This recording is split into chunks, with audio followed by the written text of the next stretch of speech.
环球大战线深入世界最前线，全球各地的观众朋友，大家好，我是叶思敏。今天节目一开始，我们先欢迎到场的来宾，前立委孙大千委员。大家好，前国安会副秘书长杨永明老师。思敏好，各位朋友好。前海军舰长吕礼士舰长。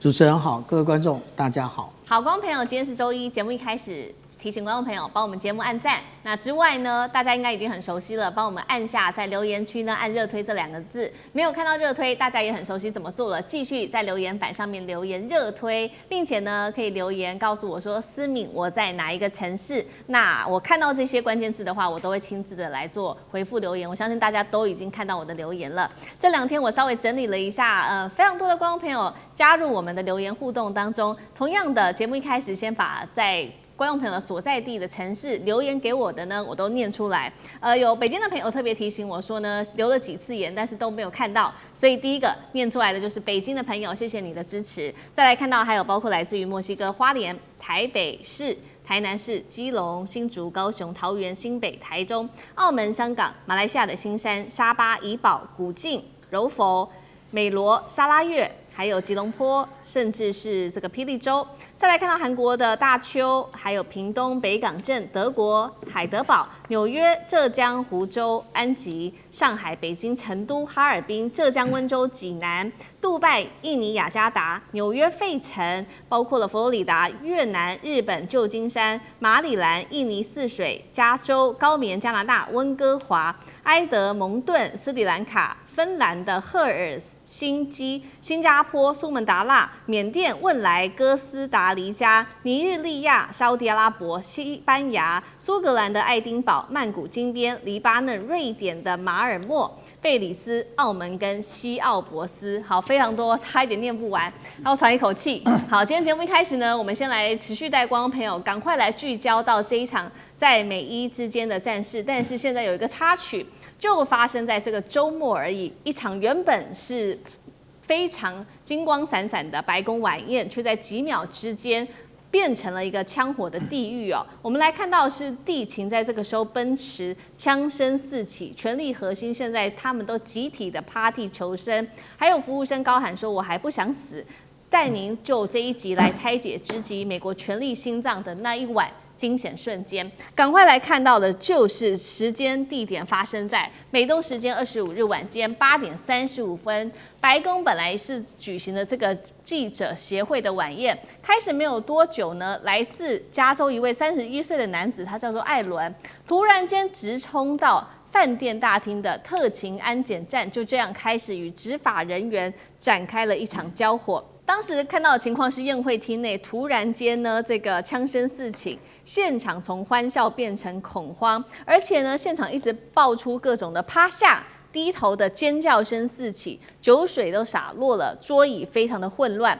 在这个时候，高官们也各自的去找就地掩护，那服务生也在这边哭喊哦，大家都吓坏了。台上我们来看到的是美国总统川普跟他的第一夫人，在几秒之内是立刻被特勤给强行撤离了。现场是立刻看到，其实川普在这里哦，旁边就突然间出现了3名全副武装的人员，直接站台来做警戒，真的是吓坏台下的观众了。那其他呢，包括了副总统范斯、国务卿卢比欧也同步快速的从一旁撤离。其他的高官包括了副的幕僚长米勒、FBI 局长、卫生部长也都是全数来跪地求生撤离的。那么我们来看到这个《纽约邮报》最后做了一个报道，嫌犯是来自于加州的31岁教师，他叫做科尔艾伦。不过呢，这一场行动虽然已经逮到嫌犯了，但是也造成了美国自己内部一个特勤干员因为中弹而送医。那这一起事件已经是川普在3年内的第3次遇袭了。我们看到每一次几乎都是差一点丧命的。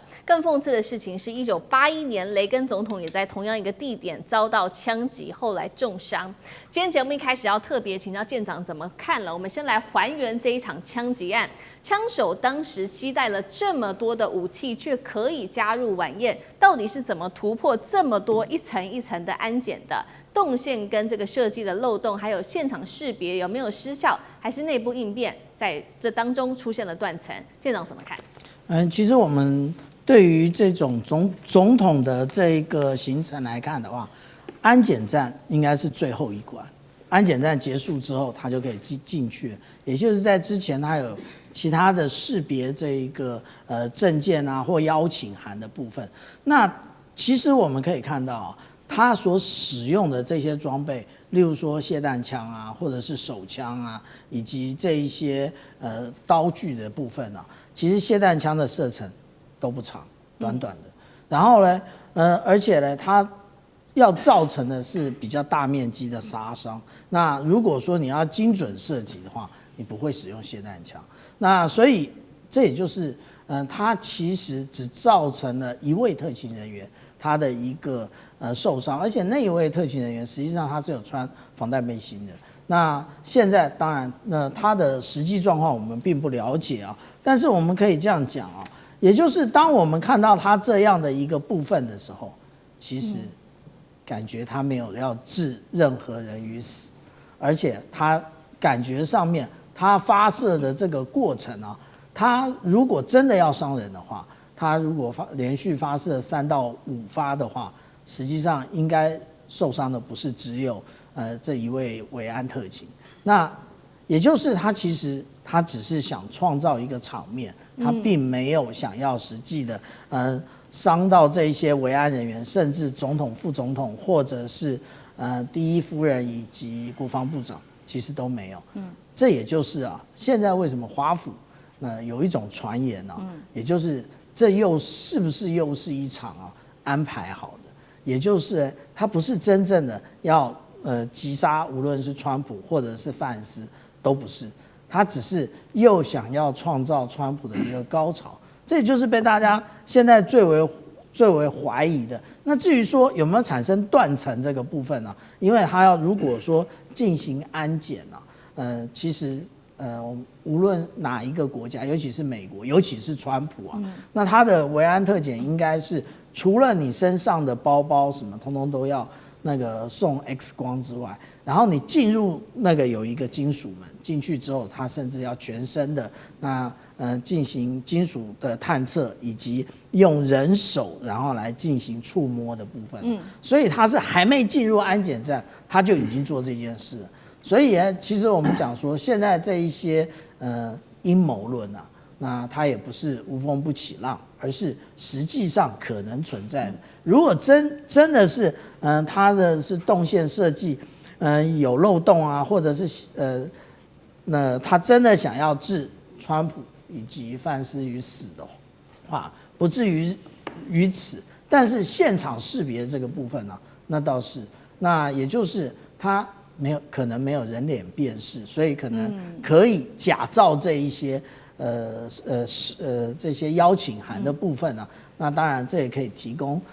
无论是就是各国作为一个警惕。好，所以这一场意外，这一起事件到底是不是这个维安出问题，还是说这当中有阴谋论？是不是川普要自导自演来救民调？有关于阴谋论的部分，等一下我们会做一个比较深入的分析。不过我们再重回到当时的这个枪击现场，当时其实撤离的时间是非常快速的，就是这个枪响立刻传出之后呢，我们看到特勤维安人员是瞬间帮川普完成了掩护、隔离到撤离。那除了这个动作非常的快之外，川普跟第一夫人这个还有范斯他的优先顺序又是怎么样安排？现场有没有一些的误判或者是延误的关键描述？那宋委员又怎么看？对啊，我看到这个新闻的时候，我第一时间就在想，川普这个人哦，真的好有戏剧化的效果。就是怎么样这么扯的事情，通通都会发生在他身上。那么坦白讲，这个美国的总统、副总统、第一夫人，其实在现场各自有各自的维安团队了，所以每个维安团队的这个操作的 SOP 应该都是一致的。那么之所以会让外界觉得这个有没有时间差，我觉得最主要的原因是因为川普原先并不想撤离就是他看起来似乎还想要留在那里表现说他那种英勇的那种形象那么所以这个特勤人员跟他有一番这个说明有一番这个讨论，才把他这个强制的这个撤离了现场。那么再加上，因为他撤离的时候，他又讲了一句话，他就说 "Let the show go on" 所以你就让外界又开始觉得说，这明明是你要被暗杀，什么时候会变成一场秀了那为什么要 Let the show go on？ 这到底代表什么意义？那我觉得当然啦，你说用这句话就说是川普自导自演，我觉得可能未必如此。但是我认为就是他反正知道那个枪手也没进来哦，那他认为可能这是一个很好的机会哦，就再一次的像上次表达他那个英勇的形象哦，英勇的美国总统，然后来提振他的这个民调。那当然有这种可能啊，不过特勤人员不会接受他这一套的，就当然第一时间就把他整个就撤出去了。所以在这个过程当中，当然时间就有一些这个落差。但是我认为这并不代表说这一定就是他在做自导自演了。但是当时我看到了这一场这个暗杀未遂好了，那么我第一时间当时本来认为说这有没有可能是一种假期行动哦？因为毕竟现在的美伊在这个无限期的延长停火，然后呢希望来谈判，其实这中间最不爽的一定是以色列嘛，就是以色列就恨不得明天就继续开打了哦。那么这有没有是一个假期行动的可能？但是后来看到了那个枪手的背景，就像刚才舰长讲的，看起来也不太像是这个以色列策动的哦，就是实在也看不太出来这种可能，所以你只能把它归纳成为他又是某一个憎恨川普的人自己决定采取的行动哦。那么在美国其实这也蛮说得通的，因为川普这段时间得罪太多人了，那他在美国的这个仇恨值也很高。那么美国的拥枪的情况又很普遍哦，所以我认为当然也不无可能了。就反正这个人到现在还活着，也没有被击毙，所以呢，最终他的动机跟一些相关的轨迹，我相信这个美国 FBI 或者是特勤局都会做一个调查，然后给大家一个明确的交代吧。好，那在这起事件发生之后呢，这个美国的维安还有总统的维安也引起了关注，尤其是川普就趁机在这个时候开始在社群上面发文，他就特别提到的是说呢，当初呢过去的总统，过去150年的来，每一位总统都一直说要在白宫的占地内新建一座大型、安全而且有防护的宴会厅。那根据了解呢，他所谓的宴会厅，也就是这个价值斥资要高达4亿美元的，包含了地下碉堡的改建。当然了，在今年的3月跟4月都一直遭到这个政府机关、政府机构的拒绝。那趁在这个时候，有没有可能就让这样的计划有可能起死回生？这个是安全的必要，还是川普自己想要建的权力的堡垒？那杨老师又怎么看？我是觉得川普第一时间把这个事情跟在白宫的 East Wing， 也就是东翼东厢办公室，他一直想要盖一个巨型的宴会厅，把这两个做连结它是一个就是错误的、失分的做法。这个事件不应该把它拉得这么层次这么低我只是要一个安全的地方开会请客，他这个问题其实是他第3次遭受到暗杀。他的第一次还记得吗？2024年他在竞选的时候，应该是7月，他的右耳被那个枪手打穿，对，然后现场马上高举 fight fight fight， 那个表现真的不错，让他后来当选。马斯克也就是因为这个事件，全力的支持他，后来2个人因了解而分开。但是他的第2次这2个月之后，还是在竞选期间，在佛罗里达的高尔夫球场没什么事。这一次这个时间点是他正在打伊朗，然后呢，美国国内对于他的很多的政策的反弹，以及正在进行年底期中选举的初选，2党的初选，那他的仇恨值变那么高，他现在支持率只剩下36%。然后呢，你在不同层楼，人家闯进进口，在那边现场听起来只是像一个餐桌倒在地上的声音，没有那么危险。可是这个当然是个蛮紧急的事件，他应该透过这个机会表现出就是他要去做一个领导人，他已经是被选上美国总统，然后呢要团结这个国家，要去至少从他的选举的角度要去压低民主党的声浪。结果他在谈我那个3、4亿美元在那个白宫的 East Wing，East Wing 通常就是大概，各位白宫分6层楼，上面4层楼，下面地下2层楼。他想要把地下2层楼跟1、2楼打通，变成一个巨型的。那个3、4楼是第一夫人所这个办公的地方，因为美国的总统办公室都在West Wing。我进去过 East Wing， 我进去过2次，一次是排队观光，另外一次是陪前萧副总统进入到那边。但是呢，你去看到就是他要做这个东西，那问题是这里面通通都是古迹，那所以遭遇到的反对的声音就很强。1000人的宴会厅，我在华盛顿去过很多饭店呢。他现在这一次的 Hilton 的 National Hall， 那个 National Mall， 当然这是一个。另外像是 Waldorf 那个华尔道夫，哇，那也是一个非常有历史价值，然后也是可以有放1000人的这种大型宴会厅。因为在华盛顿哦，这种放1000人的大型宴会厅特别多，因为它有外交上的功能，所以很多的这个饭店都有像这样子，像是 AKA 啊，或者像 Waldorf 啊，像是我所知道的这个 Hilton 啊，哦，好多个其实都有哦，还有 Mayflower，